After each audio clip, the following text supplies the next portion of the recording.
श्री स्वामी समर्थ. तुम्हा सगळ्यांचे आपल्या स्वामीसूत्र चॅनलवर मनापासून स्वागत. स्वामी भक्त हो, आज पुन्हा एकदा स्वामीसूत्र चॅनलवर तुमच्यासाठी नवीन विषय घेऊन आलेले आहे. विषय म्हटलं तर फार काही असा नवीन विषय नाही, परंतु त्यासंबंधी अजूनही भरपूर जणांना प्रश्न निर्माण होतात, भरपूर जणांना तशा समस्या निर्माण होतात. तर नेमकं त्या प्रश्नांची उत्तरं घेऊन आजचा विषय आपण घेऊन आलो आहोत. तर बऱ्याच जणांचा प्रश्न हा असतो की आमचं पूजेमध्ये मन लागत नाही, सेवा करायची म्हटलं तर त्या ठिकाणीही मन लागत नाही, किंवा मग बऱ्याच जणांच्या तर अशा समस्या आहे की स्वामींची आम्ही इथून मागे जी सेवा केली त्याचं फळ आम्हाला भेटत गेलं, परंतु आता काही दिवसांपासून असं वाटतंय की स्वामी आमच्यावर नाराज आहे, किंवा मग स्वामी आमच्या इच्छा पूर्ण करत नाही. मग काय चुकत असेल, आमची सेवा चुकते का? तर ह्या सगळ्या प्रश्नांची उत्तरं तुमच्यासाठी घेऊन आलेली आहे. सर्वप्रथम तर ही एक गोष्ट सांगते की तुम्ही जी सेवा करत आहात त्याचं तुम्हाला फळ भेटणार नाही असं कधीही होणार नाही. अजिबात तुम्ही असा मनामध्ये गैरसमज करून घेऊ नका. एकतर तुम्ही ज्या गोष्टीसाठी एखादी सेवा करत आहात, आता समजा संकल्पयुक्त सेवा आहे, मी नोकरीसाठी जर एखादी सेवा करत आहे, तर नक्कीच तुम्ही हेही तपासून पहा की त्या नोकरी शोधण्यासाठी, ती नोकरी करण्यासाठी मी किती प्रयत्न करत आहे, हे सर्वप्रथम तुम्हाला बघायचं आहे. त्यानंतर मग तुम्ही सेवेवर या. आता तसं करूनही जर तुम्हाला सेवा इच्छित फळ देत नसेल, तर असंही असू शकतं की तुम्ही जी सेवा करत आहात ती फक्त आणि फक्त एक सेवा म्हणजे माझी इच्छा पूर्ण व्हावी म्हणून करत आहात, करायची म्हणून करत आहात.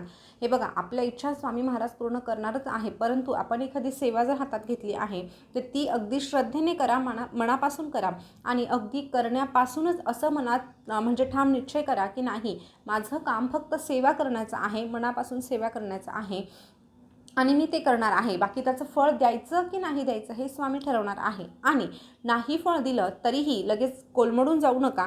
जर जे काही आपल्याला जर कदाचित आत्ता मिळत नसेल तर नक्की स्वामींचं त्यामागे देखील काहीतरी नियोजन असेल. आता ह्या गोष्टी तुम्हाला मी सांगून झाल्या, परंतु आता आपला जो मेन विषय आहे तो काय आहे. तरीही ह्या सगळ्या प्रश्नांची उत्तरं देऊनही अजूनही बऱ्याच जणांचा प्रश्न असा येतो की आम्ही सेवा करताना आमचं मन लागत नाही, हे सेवा, हे उपाय आमच्याकडनं करणं शक्यच होत नाही. दिवसभराचं जे शेड्यूल आहे त्यामध्ये आम्ही इतकं व्यस्त आहोत की ह्या सेवा करायला जमत नाही. मग नुसतंच पाट्या टाकण्याचं काम होत आहे, तर मग काय करावं. हे बघा, आता तुम्हाला अगदी छोटासा आणि उत्तम पर्याय सांगते, नामस्मरण.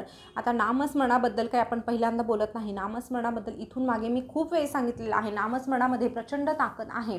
तुम्ही सेवा वगैरे करा. हे बघा, असं नाही की मग फक्त नामस्मरण केलं पाहिजे मग सेवा करायच्या नाही का. सेवा करायच्या गरजेचं आहे, पण सेवा आपण आपला हेतू पूर्ण व्हावा यासाठी करत असतो. एखादी इच्छा पूर्ण होण्यासाठी आपण संकल्प करतो आणि मग त्या सेवा करायला सुरुवात करतो. पण त्या अगोदरची जी पायरी आहे ती आहे नामस्मरण.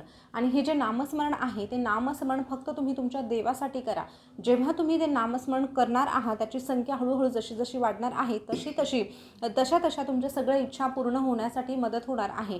कारण तुम्ही त्या ठिकाणी अपेक्षा करत नाही, त्या ठिकाणी तुम्ही फक्त स्वामींच्या जवळ जाण्याचा प्रयत्न करत आहात नामस्मरणाच्या माध्यमातून. एकदा की तुम्ही स्वामींपर्यंत पोहोचलात किंवा स्वामी तुमच्यापर्यंत येऊन पोहोचले तर तिथून पुढचे मार्ग तुमचे मोकळेच होणार आहे. आता नामस्मरण फक्त सांगून कळणार नाही, तर त्यासाठी एक छोटंसं उदाहरण देते. हे बघा, नामस्मरणासंबंधी मी तुम्हाला एक छोटीशी कथा सांगते. ती कथा नक्कीच तुम्ही ऐकलेली नसेल ऐकली तर ह्या व्हिडिओच्या माध्यमातून नक्की ऐका. तुम्ही नामस्मरणामध्ये किती ताकद आहे हे तुम्हाला समजेल. आता संत जनाबाई होत्या, तुम्हाला ठाऊक असेल, संत जनाबाई हे नाव तुम्ही ऐकलं असेल.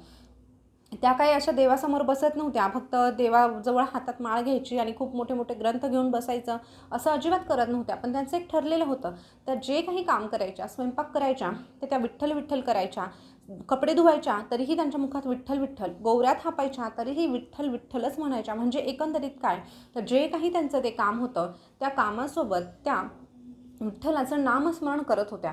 आणि हे नामस्मरणाची इतकी ताकद वाढली होती की ह्या नामस्मरणामुळे त्यांच्यासोबत सतत विठ्ठल वावरू लागला होता. विठ्ठल त्यांच्या घरचं अन्न खात असे, विठ्ठल त्यांच्यासोबत राहत असे, विठ्ठलाचा आवाज त्यांना ऐकायला येत असे, आणि ह्या सगळ्या गोष्टी त्यांच्यासोबत घडू लागल्या.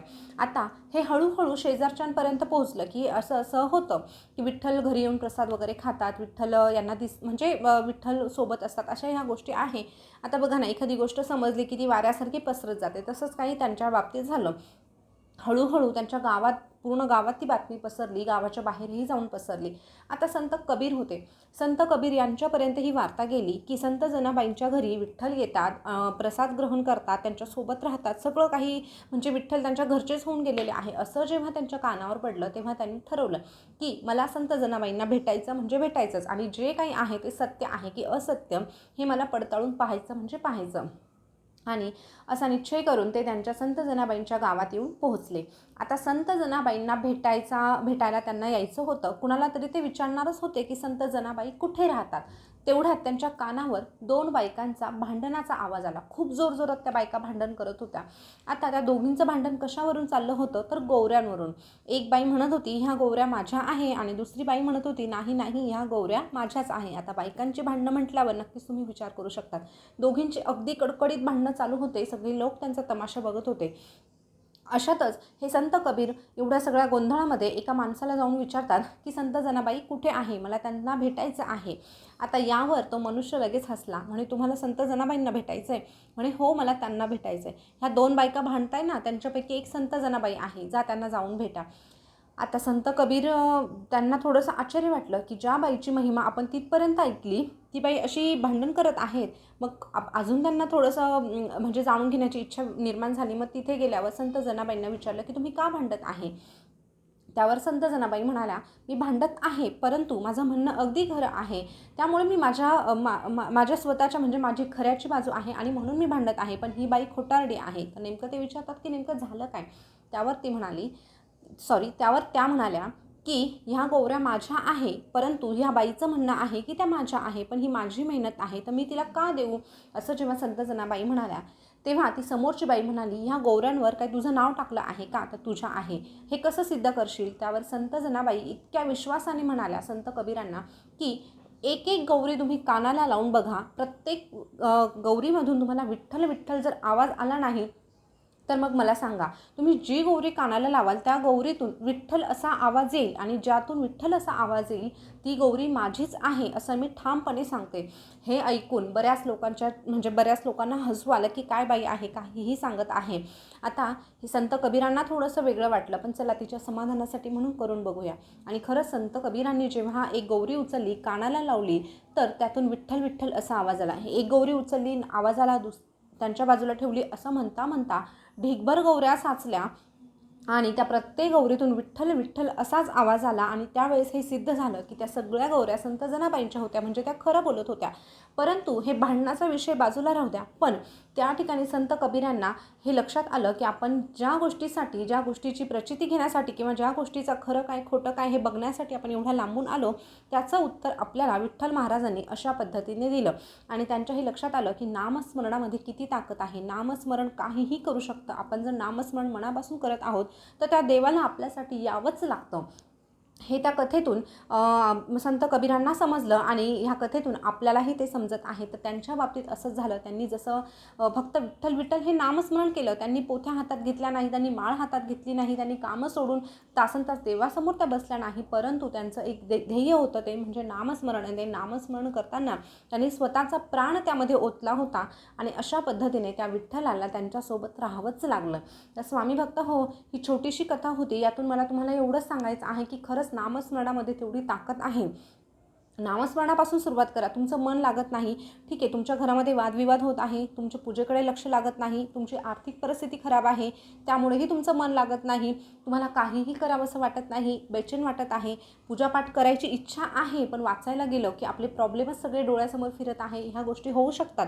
अर्थात मी समजू शकते होऊ शकतात, पण हे जर आपल्याकडनं होत नसेल तर तुम्ही नामस्मरणावर भर द्या. सुरुवातीला नामस्मरण करा. रोज 11 वेळेस करा, 21 वेळेस करा. त्यानंतर हळूहळू तुमचं नामस्मरण वाढवा. असं नाही की देवासमोरच माळ हातात घेऊन बसा. तुम्ही महिला आहात, तुम्ही स्वयंपाक करत आहात, तुम्ही नामस्मरण करा.